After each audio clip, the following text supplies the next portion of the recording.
This podcast is the Mentor Makerspace Podcast, so it's for coaches by coaches, and the idea is, and Jason can elaborate and probably direct it in a little better direction, but is to see what we're all doing and how we can improve, at the end of the day. Cool. So what got you in? So introduce who you are, what got you into coaching and... So what got me into coaching? Yeah.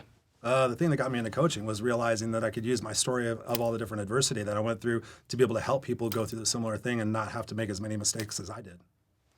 I just found out. It was like after going through being homeless and everything else that I experienced, people would come to my office and at work, at my corporate job, and they would come in for a work question, and then they would wind up asking me something else about life, and 45 minutes later, they would walk out and go like, oh my God, Chris, I can't believe I just told you this. And this is before life coach even was a thing. First time I heard life coach was Scott Baio Gets a Life Coach. It was a television show, Scott Baio from Happy Days. And I was like, what's this life coach thing? Because I always wanted to become like a psychologist, a psychotherapist, a sociologist, something that I could go help people with, licensed clinical social worker. But I looked at all the hours and everything that was required, and I was like, no, I don't want to do that. I just want to help people, like authentically help people. I didn't know you could actually make money at it. And so ultimately I was like, wow, I could take all the pain and misery and use my story, because I never told people that I was homeless. I never told people that I dug through garbage cans to survive. Never told people I tried to kill myself twice, all those different things. But ultimately being able to sit there and say, I went through this stuff. It didn't happen to me. It happened for me. And so ultimately becoming that coach, being able to share those experiences gave it meaning. So rather than thinking about I was a victim of something, it was what I needed to go through and able to grow through in order to help other people have a kick-ass life for themselves. And then ultimately it became a financial thing as well. But I do a lot of pay-it-forward coaching just to help people, and I've just been addicted ever since. It's my zone of genius. I could do it all day long and not even think about it. Oh, that's cool. Well, what do you think about, I think most people that get into coaching probably have not a similar story like that. I think that's pretty extreme, but I feel like a lot of people that get into the space get into it because of personal experience and how they can help others and whatnot. Okay, so what do you think? So maybe can you introduce yourself? And Yeah, I'm Jay Kitamura. I've been coaching for a little over 10 years. I've always been doing it as kind of a side project. It's always kind of been my passion to help people kind of like yourself, but it was always a side deal. I was always, running my companies or doing other things. And then basically now is the time that I want to make it my main focus and do it full time. So that's kind of like how the whole Mentor Makerspace kind of came about. I have a whole plan of how I'm going to kind of attack the business, with marketing and things like that. And I was like, oh, it'd be cool to at least ask some other coaches and see what kind of advice I could get from them. And then I was like, oh, I could probably help them with some of my marketing advice. And I was like, oh, there's a lot of give and take, and with you and all the stuff you offer, why not make a community so we could just all share ideas and just all grow together? So that was how the idea came about with Mentor Makerspace. But that's awesome. Yeah, I've been coaching a while, but actually, so it all started with a book. I wrote this book called The 4 Keys. It actually just got published. I self-published on Amazon like a year ago, but the book's been written many times, and the gist of it has been created for maybe 15 years now. And it started off as just, I want to just kind of make a guide for myself, and really it is the 4 keys of true happiness. I mean, it's a kind of a long story, but the gist of it is I was always trying to work to make a lot of money. So I got into finance, then I got into venture capital because that's where all the money was. Yeah. Work with a ton of rich people, they're all miserable. Yeah. It's like, well, what's why? Well, why am I doing this? Like, why is it? So I just kind of got obsessed with figuring out like what makes people happy, what makes people fulfilled, and that's where it came about. So it started off as, hey, I'm going to make this as a guide for myself. Then I had kids, and I was like, oh, I should probably make this as a guide for my kids, so I'll make it a little more formal. Then I told people about it, and they're like, oh, I want to know more about it. So it just kind of became a thing, and then everyone's like, oh, you should just make a book, right? So, but then as I kept, talking to people about this concept, is when people said like, oh, do you mind if you help me with something just based on these ideas? And I was like, oh, I guess I could, and I just kind of did it on the side, not even charging people for it. And then people's like, oh, you should charge and be a coach. So when I first started, I was only charging $40 a session, things like that, just to see if people would pay for it, and then wasn't really thinking of it as like a financial thing, or because it was always a side deal. But but what happened was it became kind of my calling. Like I knew that this message is what I was kind of here to do, and spread this message as much as possible. And that's where the whole marketing side, because my my business that I ran in the past was a marketing company. So like I wanted to utilize that to kind of get the message out as big as possible, as to as many. And that's the goal with what I'm trying to do in the next couple of years. And basically I want to share how I'm doing it so other coaches can spread their message as well.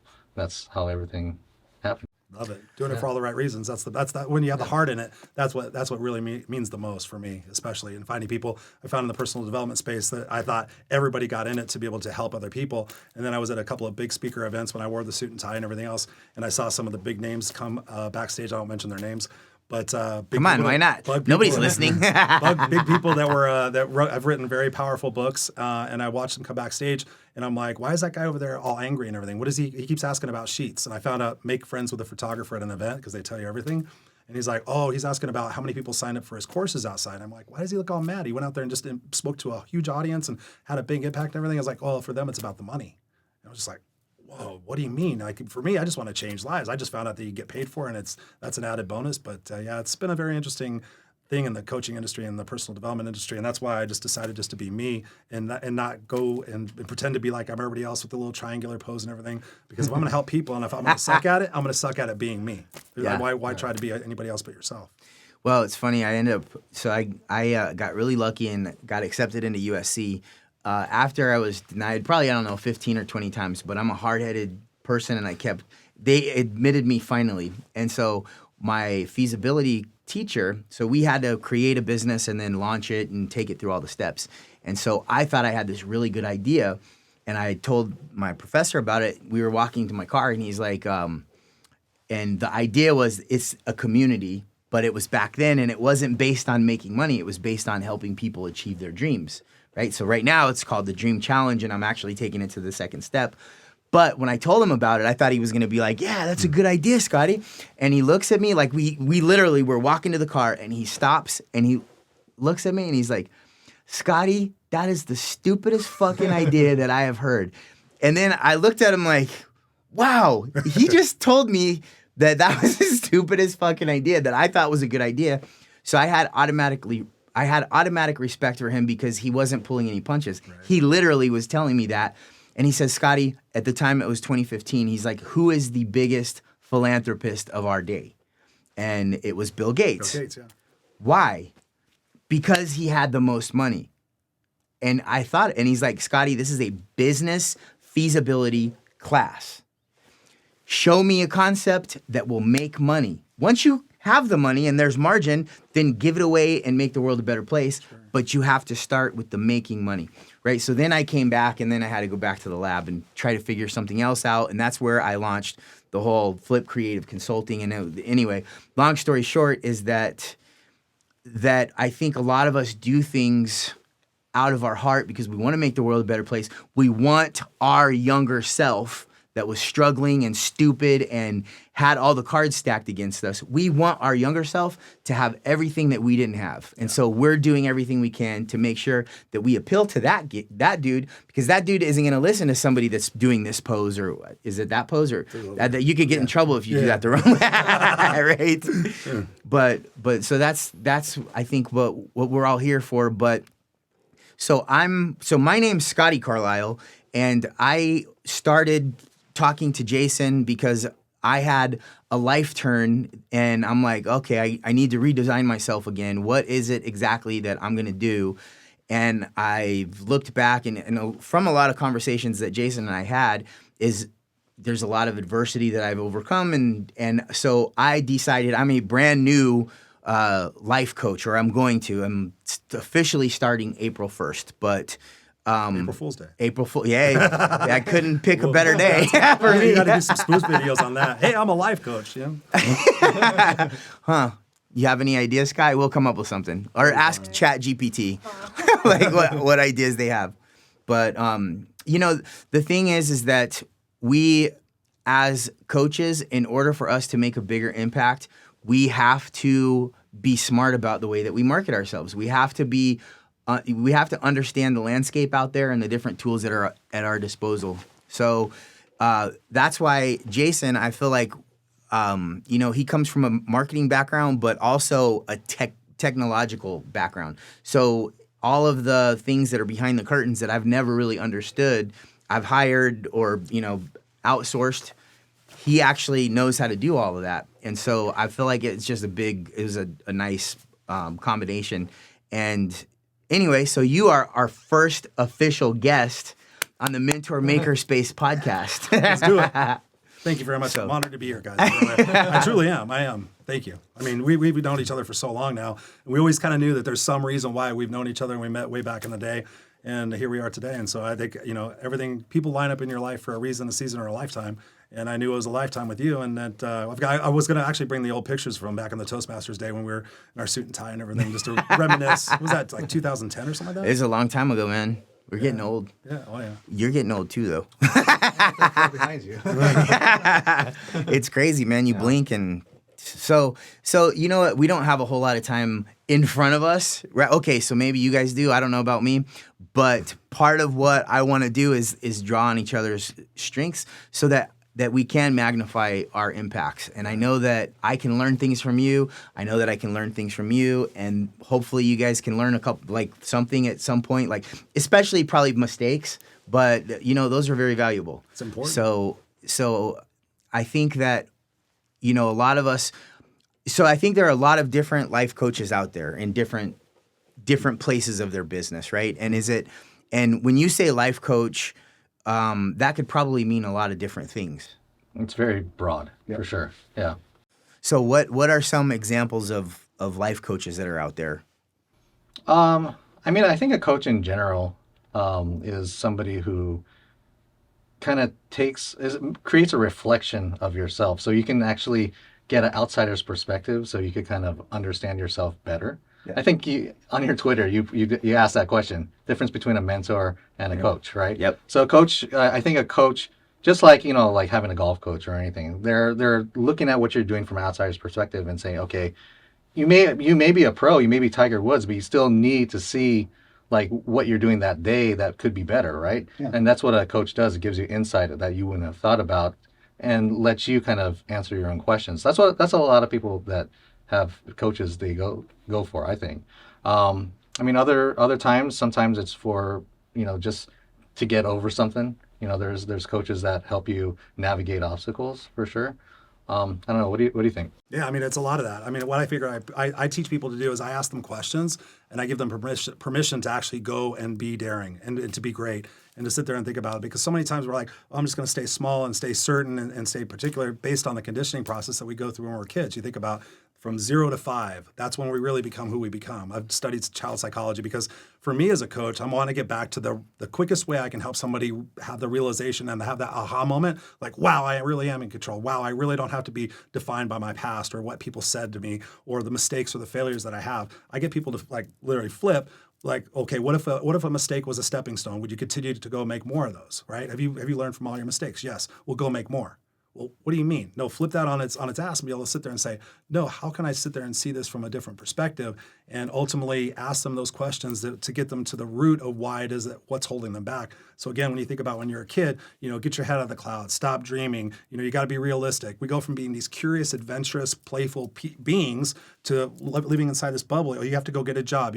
Everything's safety and certainty. We're really here to be living life, not existing in life. And most people are playing that someday game. Like someday when this happens or someday when that happens, then I'll go do this. But the reality of the fact is that we don't get tomorrow promise. So why not live in the moment for today? Why not just be authentically who you are? And if you're unhappy, then it's your fault. So for me, being the no excuses coach, the sooner I can get to the root situation of what somebody has a belief system in their mind that's holding them back, as soon as I can rewrite that script for them, then everything else gets to be unlocked. And I've never studied NLP, but I understand a lot of what I do is basically around that is reshaping that person's mind. So I've seen career coaches, I've seen dating coaches, I've seen all sorts of different coaches. So for me, when I narrowed my niche down, it was all about mindset. I can sit there and flip your mindset and change things from having that appearance. I don't want to make any mistakes or have any failures. I'm like, well, have you learned from all your mistakes? Have you learned? Yes. Okay, we'll go make more. And then ultimately for me, getting people to see the big picture of what their life is about. So back in 2008, I was very successful at corporate, 6 figures, doing the coaching and speaking on the side. And I went to a funeral and I sat in the back of the church and I was watching people eulogize one of my coworkers. And I knew her, but I didn't really know her. And everybody is getting up there and talking about how great of a person Ann was. And my friend Dave Riley gets up there and he starts blubbering about what a beautiful person she was. And for the first time in my life, guys, I sat there and I'm like, if I died tomorrow, who would show up and what would they say? And I thought about it. I was in my early 30s at the time. I thought 10 or 15 people will show up. They'll bring Miller Genuine Draft and Jack Daniels and Bon Jovi and Motley Crue records. And they'll talk about all the stupid shit Chris did. Oh, remember that time he got drunk and did this? Remember this time he did this? Remember? Oh, yeah, by the way, he was a homeless 7th grade dropout who went on to change the world.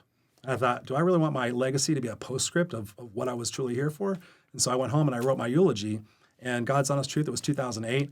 I wrote it by hand, and I went and got a glass of water from my kitchen. I came back, and I pushed it to the side, and I was going to go do something else. I'm like, okay, I did that. And I went, wait a minute, let me read it. So I started reading it, and I said, well, if it's at a memorial, then I'm going to read it out loud. So I sat there and said, Christopher Rausch was with us, blah, blah, blah. And I get down to the center part where it said, Christopher Rausch will have fought for what's right and what's fair. He will have risked for which that mattered, and he will have left the earth a better place for who he was and what he did. And I started having tears running down my eyes, down my face. I was crying. And I was like, wow, if I can get up every single day and live that legacy, no matter if I get tomorrow promised or not, then that's a pretty cool life. And so I just started really hanging on to that. So what I teach my clients is to wake up with gratitude, because most of the times we're focusing on what we don't have and we get more of that. But then the key is to set the intention for the day to fulfill that legacy in any way, shape, or form that you can do that. So God's honest truth, if this is the last thing I ever do and my son gets to see it, he can see that dad was living his legacy and being true to form. So that's for me what I teach. That's insanity, because that's the exact same story that I have. No. So going to my wife's uncle's funeral is a day that it switched, that I decided I have to do this. See, we're all here for a reason. That was the exact same thing. Yeah. And I actually teach this to my clients, like sometimes where they, they're kind of lost a little bit. I say the easiest thing, write your eulogy. Yeah. So I tell them to write their eulogy. That's So, crazy. That's cool. The thing is, I also have a similar story, but I literally had to write my dad's eulogy. Oh, geez. So I didn't practice it with myself, but I had to do it for my dad. And that didn't snap as far as, me wanting to be a life coach. But inside, I was out there, and because my dad had a lot of demons. He had a lot of demons. And because of his demons, I also inherited demons, right? Because that was my dad and I had to deal with things. But I always had a good relationship with him, whereas my other siblings at one point, they either hated him or had a lot of, resentment. So I'm writing the eulogy, and we got this ballroom, and it was the celebration of life, right? Because that's what we all want to go. Yep. Don't mourn, celebrate, right? So we had a celebration of life, and I'm in there. And, my dad was a really important part of my life. I was thinking about this morning in the shower. I was like, one of the most powerful things of, feeling of love that I've ever felt was, when I was a little kid and my dad held me, right? And I somehow always remembered that, and it was always something that I was connected to. So when I was writing his eulogy, I couldn't even write, 5 words, and I'd be crying. And I'm, thinking to myself, how am I supposed to get in front of people and tell them and talk about this, and when I can't even write it? And I'm crying literally as I'm writing. And then a lady walks in, because I was in this little office thing in the hotel, and she's like, "How are you doing today, sir?" And then she realized that I was crying writing. She's like, "Oh, I'm sorry, sir. What's the matter?" And then I said, "My dad," and I told her. And then she said, "Well, I'm really sorry that we have to meet under those terms. I hope that you have a better day." And, and then she walked out. And then I started thinking from that conversation. That's when it hit me. That's when a different thing hit me. But it was I am here to share my relationship with my father, right? And how I looked up to him and how I loved him. And this isn't about me. Because when I'm writing and I'm crying, that's about me. I'm being selfish. I'm being selfish because I'm taking my feelings and I'm crying because I feel sorry for myself because I lost my dad. But I had to get over a particular thought construct in order to do something that I had to do because it wasn't about me. And then when I put it in the perspective of showing other people who may have had a certain amount of resentment for my dad because of things that he did, that he was still a good person in a way that he was to me. And they can all, And so I think it's those types of moments that really hit you down deep that really define who you are and then what you guys decide to be. So, yeah. So anyway, that's where do we go from there? Shit, man. It's just a matter. I mean, the way I think about it is, again, when you wake up and you have that definitive moment in your life and you have that aha moment, most people, chuck it to the side and they go back to their regular routine. They go back to their normal life and they think, oh, someday. For me, it was like, wow, how can I use this energy? How can I use this new power of focus and clarity every single day in my life? And that's when I started waking up and saying, okay, I'm going to set the intention to fulfill that legacy. So as I'm going through my day, I'm not perfect. Even though I've got all these tools and everything else, I still struggle with depression every once in a while, anxiety. And so when I think about it, it's like when I'm in those moments during the day, maybe I'm going down a rabbit hole and thinking negative thoughts.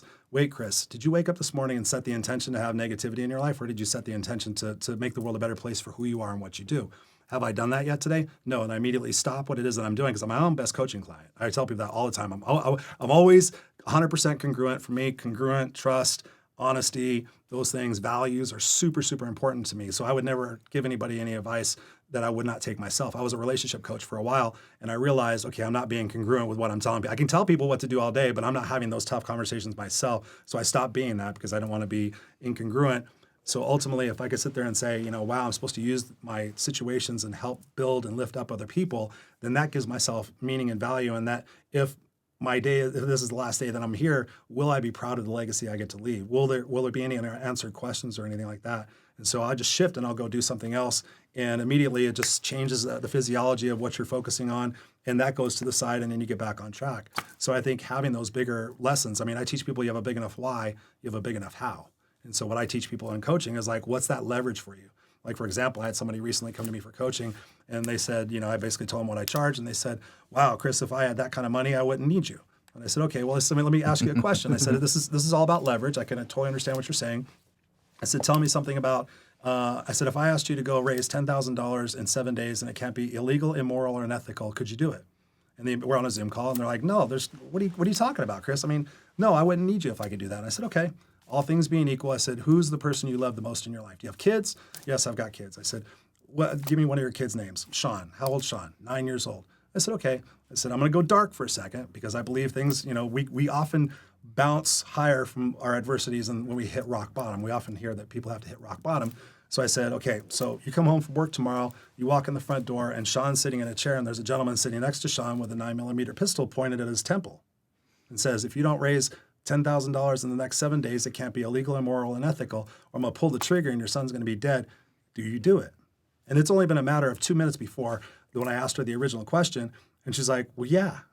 And I said, what changed? What changed? What would you do? I would sell my TVs. I would sell my $2,000 phone. I would go out there and I would hustle. I would ask for money. I would do whatever it takes. I'm like, so before you're giving yourself excuses, but now you're giving yourself a reason. You're giving yourself motivation because now you have a big enough why. You can do anything you put your mind to. You just have to get away from all the things that you think that might go wrong and what people are going to judge you about. Just go be laser focused on what you're going to do, and you're going to achieve it. And it worked. They were like, jaw dropped and everything else. I said, I got to go dark. I think about it in my terms of myself as the same thing. Like, would I be proud of this? Would I be proud to have this conversation public with other people? Am I being congruent and aligned in my values? No. Okay, what do I need to do to shift that right now? So a lot of times I'll tell people to keep a rubber band on their wrist, whether they're going to quit smoking, quit swearing, quit eating cookies, whatever it might be. Because when you change your state, then all of a sudden you change your focus, you go do something different. That rewires your brain, and then you're able to go do that consecutively. And it's not perfect, and it's not overnight. People sit there and, Chris, it's going to be hard. Well, yeah, it's going to be hard. You've done this for 30 some odd years, 40 some odd years. Give it a moment. Can you imagine 3 years from now having unstoppable confidence, having clarity, having a third of the tolerations that you have in your life no longer there because we tolerate so much stuff from ourselves, from other people, and from inanimate objects? You get rid of a third of those tolerations. You don't have any more excuses about time and money and everything else. You've allowed yourself permission to go live your life and not be responsible for other people. So you just threw out so much shit right now that is pretty powerful. That it's like, man, we got to pull it back because you threw out so much stuff that it's like drinking through a water hose, right? Right. There's a lot of the things that you said, it's just like there's a lot to unpack there. Mm-hmm. And I understand because I understand where you came from. That you have all of this knowledge and all of this like desire to help people that's bottled up inside of you, and and you are literally unleashing it, right? And that's good. That's what we're here for. And but in my mind, I can't help, like, as you're saying like this, and I'm thinking, man, I'm connecting with everything you said. There is a point of marketing and daily activities, and that's where I'm in this thought process right now, like as in life, on how to monetize and how to make money off of helping people, by doing good work. So, but my question is there a point that you would consider yourself a sellout? Like, so for if you were doing particular activities, if you allowed yourself to do particular activities, would you consider yourself a sellout? Like, for example, specifically, like creating content in a different way that you're creating content now, or using different tools that you're not using now. Like, are you in a space where you're headed so where you have so much momentum you can't like stop, or are you open or willing or wanting to do anything different than what you're doing now? Oh, 100%. You got to be adaptable. You got to be flexible. You got to be able to transition. That's where so many people just get like this. They're just like, okay, I have to do it this way. This is the way I told. This is the only way I feel comfortable. But no, if there's new things that come into your periphery that you could try, I always tell people, try stuff. Again, if it isn't, my benchmark is if it isn't illegal, immoral, or unethical, then I can try that. And there's so many different things that are emerging and technologies and different things that are changing. Yeah, absolutely. So as long as it's aligned with my values of honesty and respect and trust and leaving a legacy, financial stuff and fame and all other stuff doesn't matter to me anymore. It's about, am I making an impact? Can I impact millions of lives in this world before my time is up? Can I change the trajectory so my son and his kids can grow up in a place where there's not so much fear and scarcity and hatred and bigotry and all that other stuff? Can people just grow up and just love one another? So yeah, you got to stay flexible. You got to stay adaptable. You got to get out of your own way and just go try new things. I think one thing that I benefit from having a marketing agency is understanding the cost of marketing, and understanding the scary nature of it. It's like, so for example, I had a couple clients that were kind of just starting up, and they wanted to start advertising online, doing pay-per-click and things like that. And they're just like, oh, okay, can we dabble with like $50 to $100? I'm like, sure, but really you can't even test with that low amount of money. They're like, what do you suggest? I was like, well, I suggest that you probably spend about $5,000 a month. Yeah. And then they just went like, are you crazy? $5,000 a month? So finally, after convincing and telling them, hey, we'll do a small test, we'll do it, and they spent $5,000 a month, they quadrupled their business. Everything was awesome.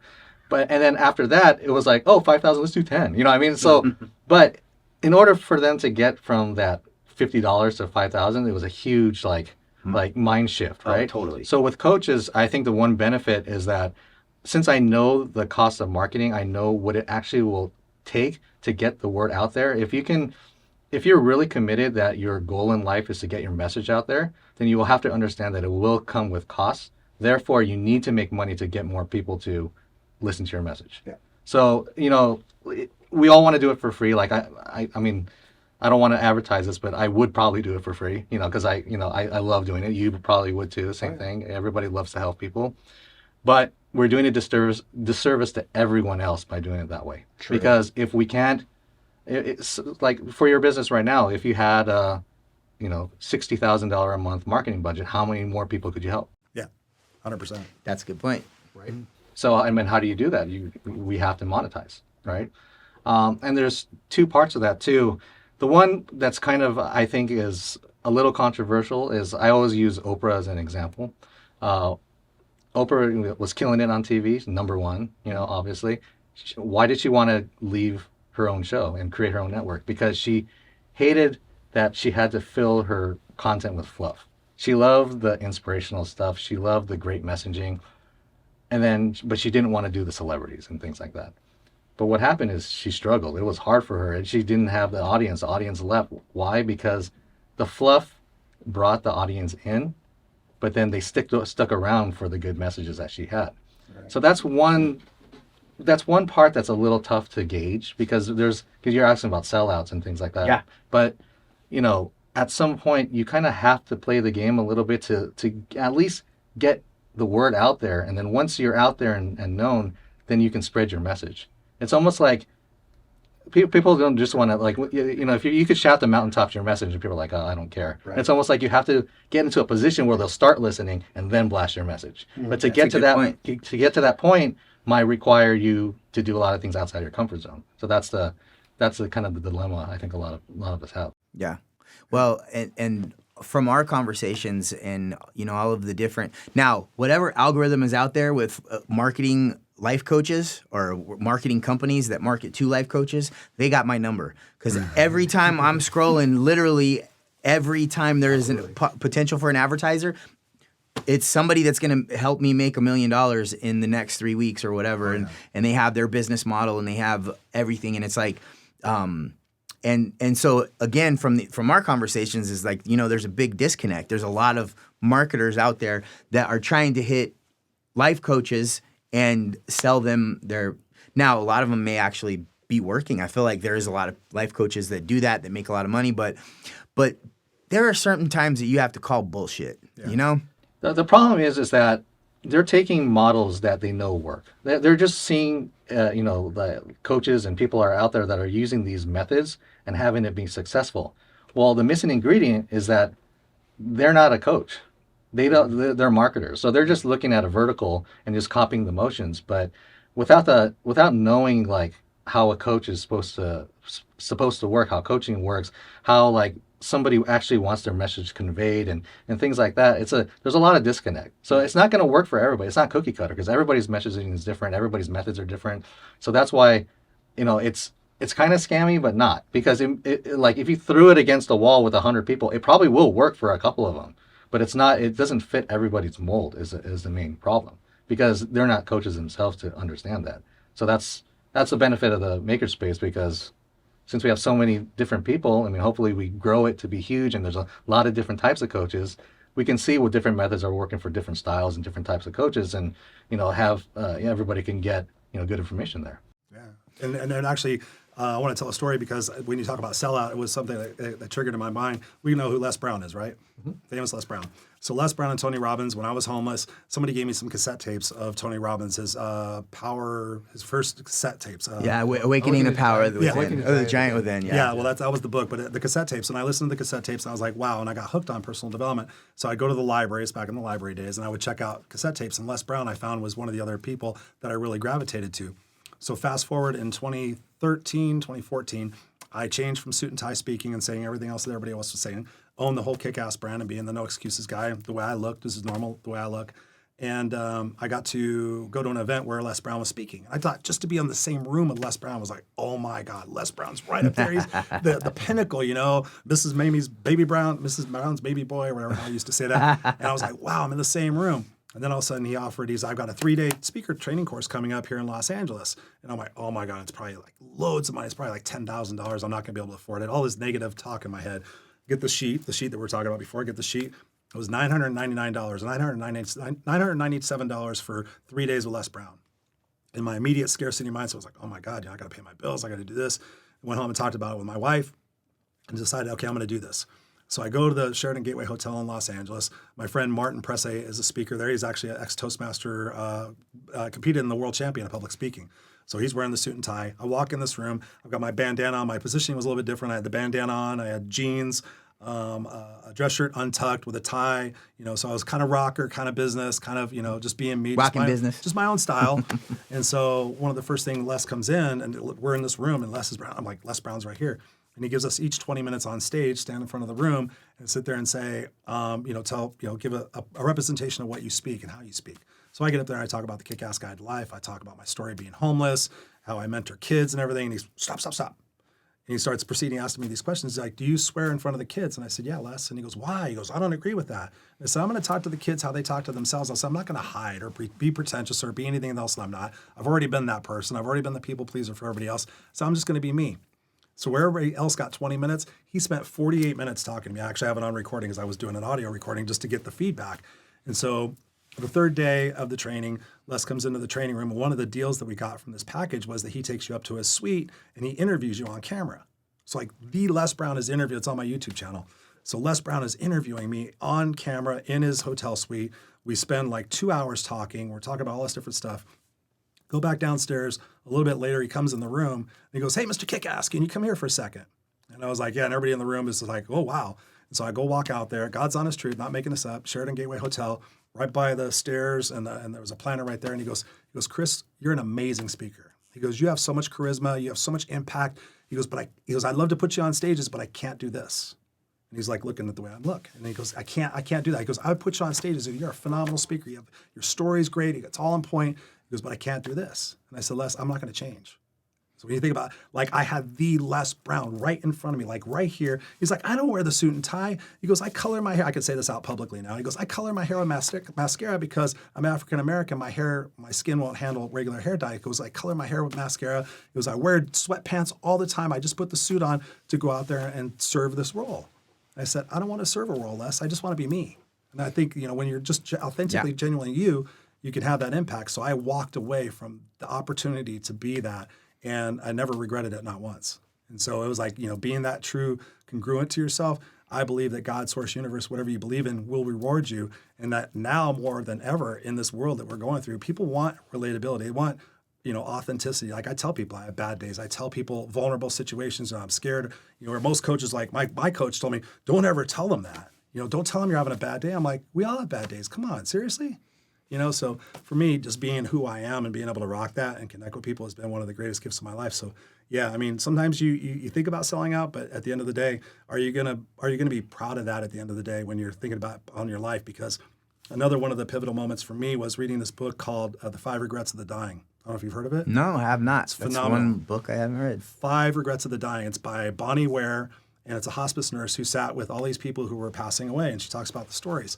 And so for me, I think about one of the biggest piece of leverage for me is regret. Like looking back on my life and thinking, man, I should have been able to impact other people, but I was scared. I didn't take these chances. And so ultimately, she found out the top regret of the people that were dying was that they lived the life they thought they should live. They didn't live the life they wanted to live. And you think about that. You're on your deathbed and you're looking back. You have nothing but time.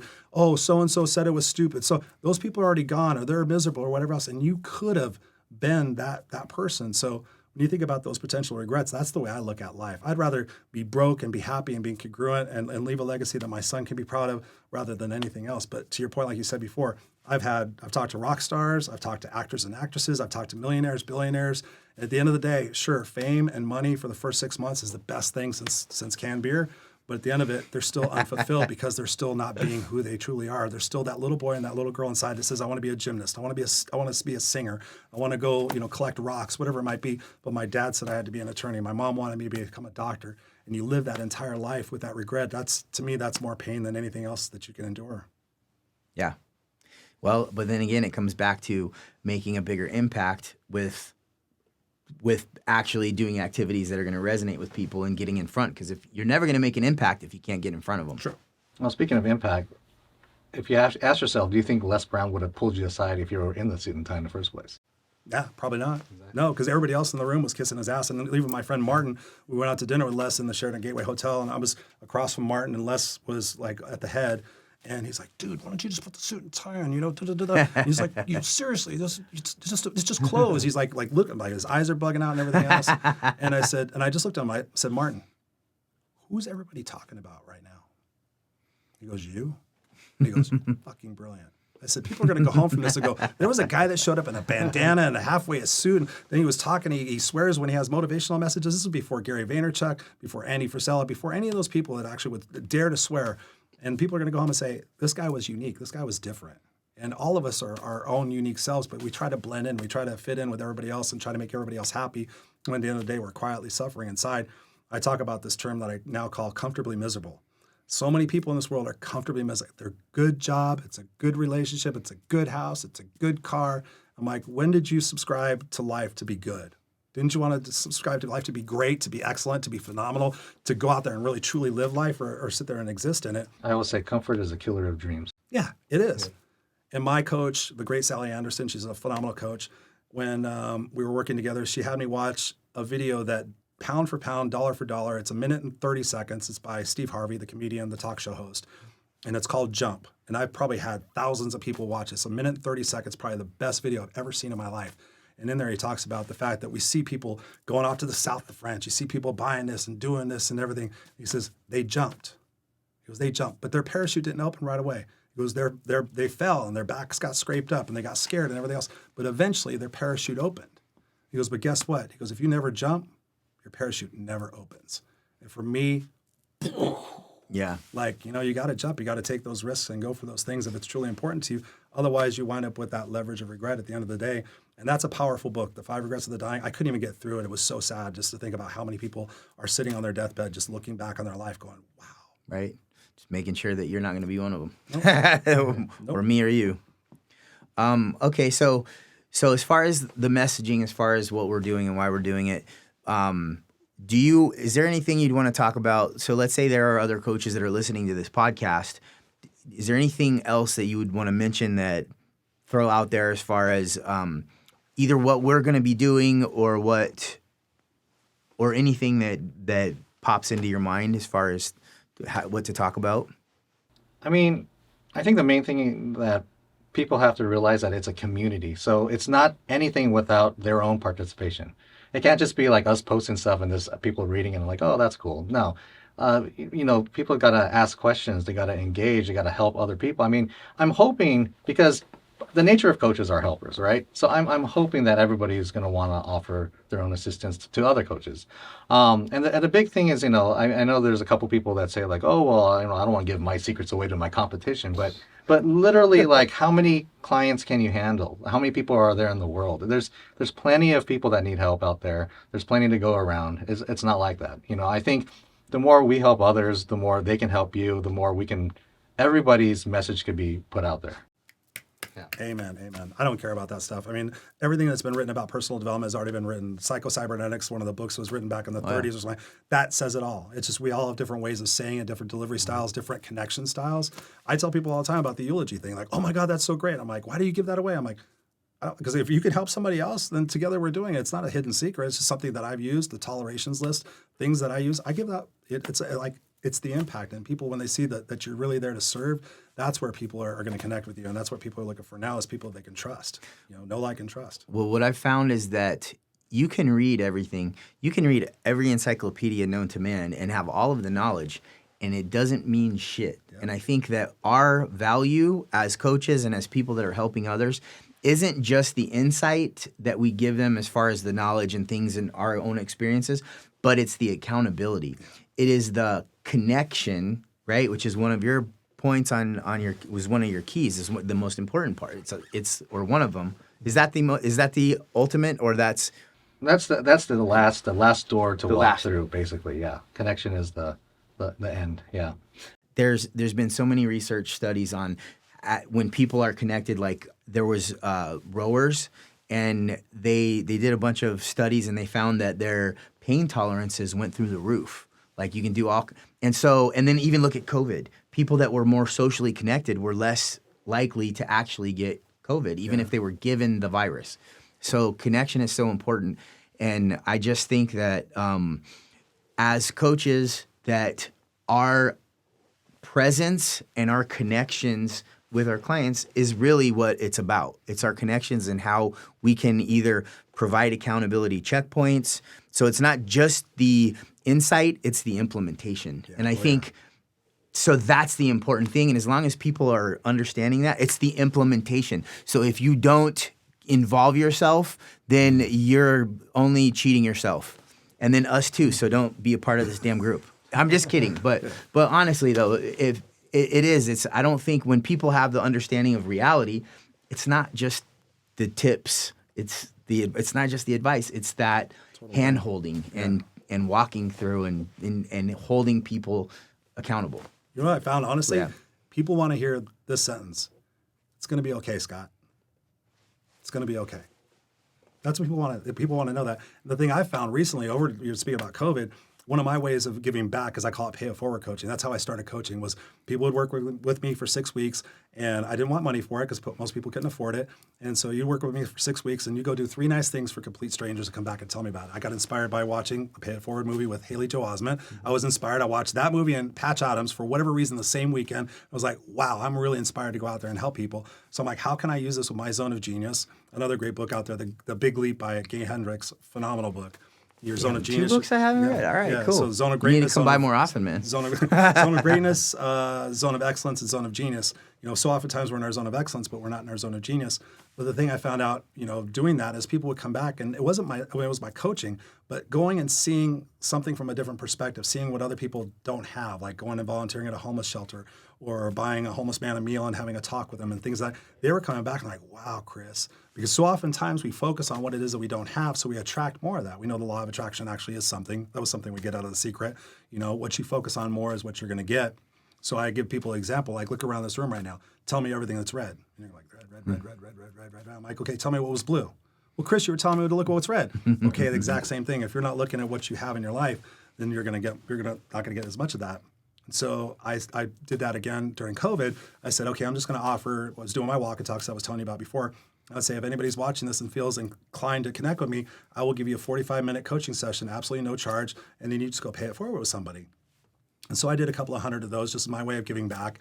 And I started finding this pattern. I started seeing it. I don't know, for whatever reason, I started seeing it in people's physiology. I'm very good at people watching. It was my survival mechanism when my mom was, beating the shit out of me. I was like, okay, she seems like she's in a bad mood. So, and I've talked with other friends who have been products of physical violence. We're very adept at reading personal body cues and emotional intelligence. And so I had this little whisper, in my head, and I've been getting better about listening to this stuff because I didn't really think it was real.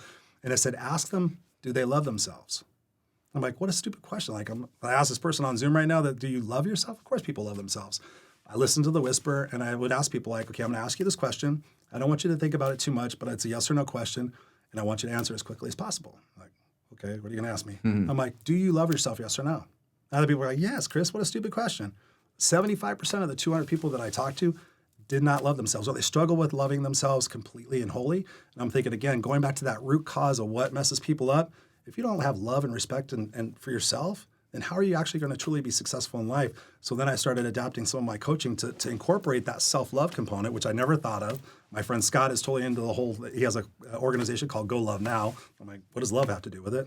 Whatever, Tina Turner, but I started finding out, introducing that component into my coaching was a great foundational approach to getting people to be successful, because if you don't love yourself, you're doing it all for naught.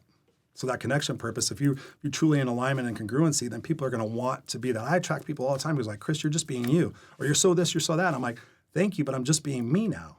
All these other times I was doing everything because it was prescriptive. I know the secret to success. If you do these things for these people, you'll get this. But are you going to be happy and fulfilled inside? And so all that ties together. So I think what you're doing in creating this community is an excellent idea, because that way you're going to foster that growth and get the right people in there. It's going to explode, because people need that right now more than ever. I haven't, of all of the things that I've gotten, I haven't seen anything else like Mentor Makerspace. Of all of the different, they're all marketers. I haven't seen any other community. Yeah, exactly. Yeah. So I think that this is going to be really big. And it's not just because there are opportunities to make money. I think it all comes down to making impact. Yeah. And I think, was it Brian Tracy that created the Leadership Institute or something like that? I think so. So at the end of the day, you can teach, a lot of people and you're going to make an impact. But if you teach the teachers who all have their own people, the size of the impact is going to be so much greater. Yeah. And I think that's what we're developing right now, right here, is this network of coaches and of, people that are helping people. And I think that, again, if you're going to be part of it, we want to hear what you have to say, because not only are we here to try to teach, but we're also here to try to learn. And it's not teaching like personal ways of communicating. That might be some of it, but it's also what marketing techniques are out there, because you might be a great coach and you might be kick-ass for what you're doing, but what if there's a secret thing that other people are doing that you're unaware of? Right. That had you been aware of it, you're going to expand your reach that much more.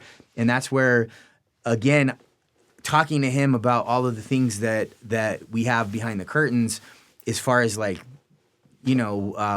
just so many different technological tools. I think that what we're doing here is kind of unrivaled and unmatched. And I think that we're sitting in a good spot right now. So I'm excited. And that's another reason I wanted you to be our first guest, because I've seen your podcast for all of this time. I know that you've been out there and you have your message, and And I feel like you would be the perfect person so we can show it's basically you're our control subject, right?